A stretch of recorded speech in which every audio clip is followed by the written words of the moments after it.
जोहार गे सानाम YouTube family आशा इन जो हर base गे मेना पेया आरहो नवा वीडियो रे जो को सगुन दाराम सानाम हर सगुन मार्शल तो नेल दाड़ी कना पे इन पे साउ नोडे बकर बकर कना तो वॉइस एम ना कारण दा मी घड़ी परे रहा इन पे चेदा से रोड गे आस्ते ते कान तिंगा उना खातिर ते आर होई ओय लंच रे दुड़ हुई कना तो चे को उतु का इन हाकू और हाकू ना बिली भाजाव कदिंग और दाल तो और बुलुंग नेल दा पाता बुलुंग जम नासे होइं कुसी तो चे चिकाय पे हरमो बेस बन बुझदा ना ते कंटिन्यू वीडियो हो बन दाड़िया कना तो बुलुंग जम दो चिका डाक्टर को मीटिंग कना खातिर ते बुलुंग दो तो हय ओड़ा करना कमी को गी हुयुक कना मेनखान रुवा आरम जानो माने रुवा करना कमी गी हुयुक तामा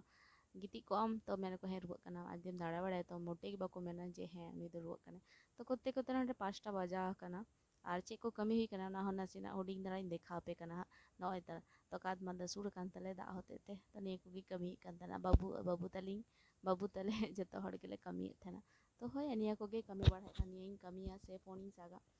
नोतरे नेल देखना पे नोते के दाका को इसिन हुई कना साहान ते तो थोड़ा गान सितुम काते ओना खातिर ते आर गैस होई बुकिंग कदा मी सप्ताह दोड़े फोन दा मेनखान नित धाबी ते एखन आउरी हिजुआ चे चो चिको कना कोनो बुझते गे बई नाम दा चो जहाय दाका इसिने उनी इंगी जलाते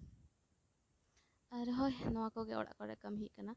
और निया वीडियो नेल कते निहाती कमेंटिंग पे और मिटा कुसिया का मिटा लाइक का पे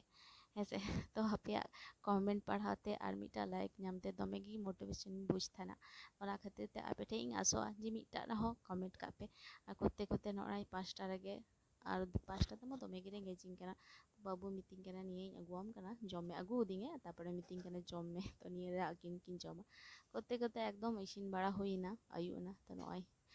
डिनर रेना मेन्यू और इन हो चिरुन बांग चे बांग इनका गी तो नोय तार आलू